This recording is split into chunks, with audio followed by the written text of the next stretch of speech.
The evening air hung thick with pine and possibility as Robert Hammond drove his old pickup truck down County Road 81. At 57, Robert had learned to appreciate the quiet rhythms of small-town life in Millbrook, the way the forest spoke in whispers, the way time moved like honey in autumn. He was returning from fixing old Mrs. Patterson's furnace when his headlights caught something unusual. A figure stumbled onto the road ahead, arms waving frantically. Robert's foot found the brake pedal, his heart quickening with concern. In the beam of his headlights stood a young woman, maybe 30 years old, with long blonde hair falling in tangled waves around her shoulders. Her white sundress, once elegant, was torn and stained with mud and what looked like dried blood near her temple. Dirt streaked her arms and legs. Her eyes held that particular terror of someone who'd been running from something or someone. Robert rolled down his window slowly, keeping his weathered hands visible on the steering wheel. "Ma'am, are you hurt? Do you need help?" The woman's breath came in ragged gasps. "Please," she whispered, her voice breaking. "Please, I need to get away from here." Something in her desperation reminded Robert of a wounded bird he'd once found in his barn, that same mixture of fear and fragile hope.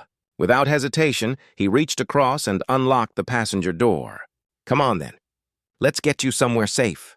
She collapsed into the seat, and as Robert pulled back onto the road, he noticed her trembling. He reached behind the seat and pulled out his old flannel jacket, offering it to her without a word. She took it gratefully, wrapping it around her shoulders like armor against the world. "I'm Robert," he said gently, keeping his eyes on the road to give her space. "I live just up ahead. We can call the sheriff if you need, or a doctor, or whoever you need to call." "No police," she said quickly, then softer. "Please."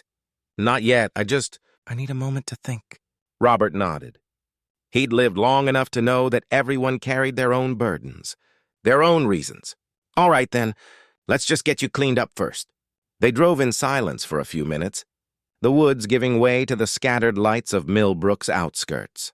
Finally, she spoke. "I'm Catherine," she said. "Catherine Winters." "Well, Catherine, you're safe now." "Whatever you're running from, we'll figure it out together."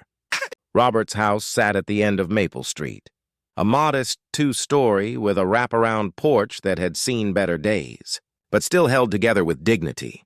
He'd lived there alone since his wife Margaret passed 5 years ago.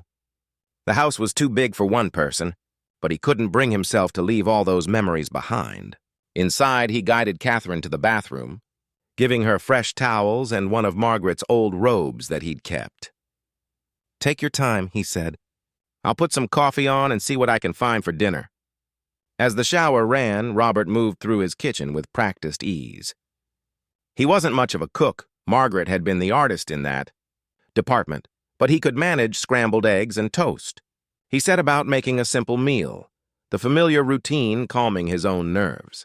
When Catherine emerged 20 minutes later, she looked different.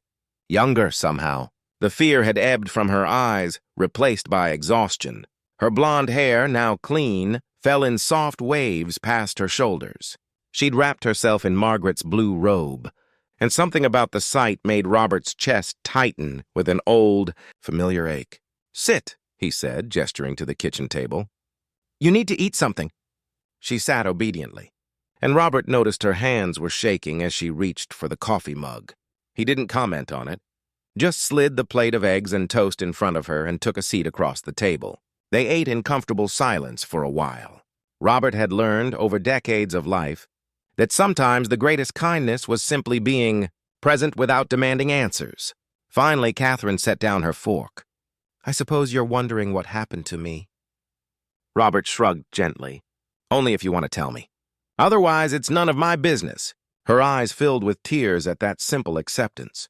"You're very kind," she whispered. "You don't even know me." "Don't need to know someone to show them kindness," Robert said, his voice carrying the wisdom of years lived fully. "My Margaret used to say that kindness doesn't require permission or understanding. It just requires a willing heart." Catherine smiled through her tears. "She sounds like she was a wonderful woman." "She was. Best thing that ever happened to me." Robert gazed at the empty chair beside him, remembering. "She taught me that life's too short to make everything complicated. Sometimes you just help because you can." Catherine took a deep breath. I was supposed to get married today, she began, to a man named Preston Ashford. Very wealthy, very important family. On paper, it was perfect, exactly what everyone expected of me. Robert listened, his gray-blue eyes kind and patient. But Preston, he wasn't who I thought he was. He was controlling, possessive. Last night, during the rehearsal dinner, I overheard him on the phone with someone. He was talking about me like I was property, like marrying me was some kind of business transaction. He said once we were married, he'd make sure I understood my place. She wrapped her hands around the coffee mug, seeking warmth. So this morning, while everyone was getting ready for the ceremony, I just ran. I grabbed the first car I could find with keys in it, one of the caterer's vans, and I drove. I didn't know where I was going. I just knew I had to get away. That took courage, Robert said softly. Or stupidity, Catherine laughed bitterly. I crashed the van about 5 miles back, ran into the woods. I've been wandering for hours. I think Preston's men were looking for me. I heard cars on the roads, people calling my name. That's when I found your truck. Robert stood and refilled both their coffee mugs. Well, you're here now, and nobody's going to find you tonight unless you want to be found. You're not curious about who I am? Catherine asked. The winter's name doesn't mean anything to you? Robert returned to his seat with a slight smile. Should it? For the first time since entering his truck, Catherine laughed, a genuine sound of relief. Most people know the name. My family owns Winter's Pharmaceuticals. We're very wealthy. I see, Robert said, though his expression didn't change. That must be complicated. You have no idea. Catherine shook her head. My whole life has been about expectations. Who I should marry, what I should do with the family money, how I should present myself. When Preston proposed, everyone was thrilled. Perfect merger of two powerful families. No one asked if I was happy. Robert was quiet for a moment, thinking. My Margaret and I, we never had much money. I've been a handyman my whole life, fixing things, helping neighbors. But we were rich in the ways that mattered. We had Sunday mornings reading the paper together. Had a garden where we grew tomatoes. Had 32 years of just belonging to each other. He looked at Catherine with understanding. Money can't buy that, and it sure can't buy you the right to tell someone who they should be. Catherine's eyes glistened. How did you get so wise? Time, Robert said simply, and pain, and learning that the simplest truths are usually the truest ones. That night, Robert gave Catherine the spare bedroom, the one that had been his daughter's before she moved to California. Catherine protested weakly, but exhaustion won out. Within minutes of lying down, she was asleep. Robert sat in his living room, in Margaret's old reading chair, thinking about the strange turn his evening had taken. He'd expected to come home, heat up some leftover casserole, maybe watch the news. Instead, he had a runaway millionaire sleeping upstairs. Life, he'd learned, rarely went according to plan. The trick was staying flexible, staying kind. The next morning, Catherine woke to the smell of bacon and fresh coffee. She came downstairs to find Robert at the stove, humming an old Johnny Cash tune. Morning, he said. Hope you're hungry. Over breakfast, they talked more easily. Catherine asked about Millbrook, and Robert told her about the town, the autumn festivals, the church bake sales. The way everyone knew everyone else's business, but mostly meant well by it. It sounds peaceful, Catherine said wistfully. It is. Takes some getting used to if you're from somewhere fast-paced, but... Robert smiled. There's something to be said for a life where your biggest excitement is Mrs. Henderson's prize-winning apple pie at the county fair. Catherine laughed, and Robert noticed how the sound transformed her face. Underneath the stress and fear, she was radiant. After breakfast, Catherine insisted on helping with the dishes. As they stood side by side at the sink, she said, Robert, I need to figure out what to do. I can't hide here forever. No, he agreed. But you don't have to figure it all out today either. Sometimes we need a little space to see things clearly. Preston will be looking for me. His family. They're powerful. They won't just let me disappear. Robert dried a plate thoughtfully. What do you want? Not what anyone else wants. What do you want? Catherine was quiet for a long moment. I want freedom. I want to make my own choices. I've never had that. Not really. Even the good things in my life were chosen for me. Then that's where you start, Robert said. Everything else will follow. Catherine stayed for 3 days. During that time, something shifted in both of them. Robert found himself enjoying the companionship, the way the house felt alive again with someone else in it. Catherine found herself relaxing for the first time in years, discovering simple pleasures she'd forgotten, helping Robert plant winter bulbs in the garden, walking to the corner store for milk, sitting on the porch watching the sunset. On the third evening, as they sat on that porch with glasses of iced tea, Catherine said, "I need to tell you something."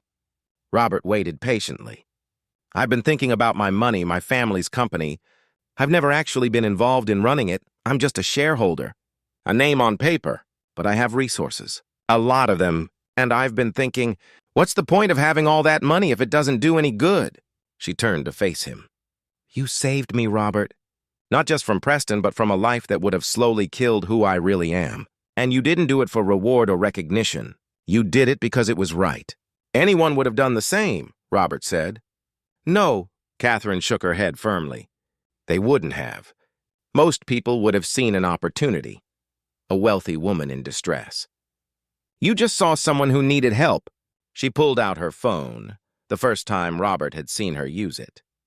"I need to make some calls, face some things. But I want you to know that I'm going to make changes, real changes, to my life, to how I use my resources, and it's because of what you've shown me these past few days." The next morning, a car arrived, a simple sedan, nothing flashy. Catherine had arranged for it herself. She'd also contacted a lawyer, set some wheels in motion to extract herself from Preston and his family's grip. "You could stay longer," Robert offered, though he knew she couldn't. "I know," Catherine said, smiling. "But you were right. I need to face things. I need to stand up for myself." She hugged him then. This older man who had shown her such simple, profound kindness. "Thank you, Robert." "For everything. You take care of yourself," he said gruffly, emotion thick in his voice. "And remember, you're stronger than you think."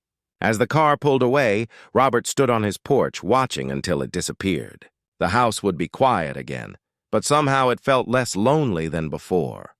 6 months later, Robert received a letter. In it, Catherine explained that she'd successfully ended her engagement, had taken a more active role in her family's company, and had started a foundation dedicated to helping women escape dangerous relationships. She'd named it the Margaret Hammond Foundation, in honor of the woman whose husband had taught her about true kindness. Enclosed was a check, enough money to repair his house, to live comfortably for the rest of his days. But more than that, there was a handwritten note.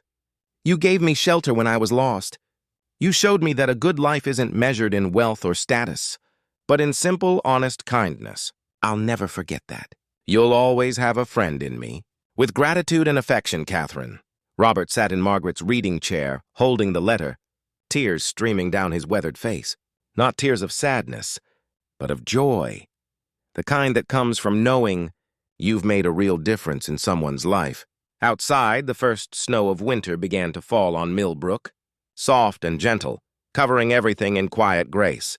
Sometimes, Robert thought, the greatest gifts we give are the ones that cost us nothing but our humanity. And sometimes those gifts find their way back to us, transformed into something beautiful. He folded the letter carefully, placed it in his pocket close to his heart, and smiled. Life, he'd learned, had a way of rewarding kindness. Not always in ways you expected, but in ways that mattered most. And that was enough.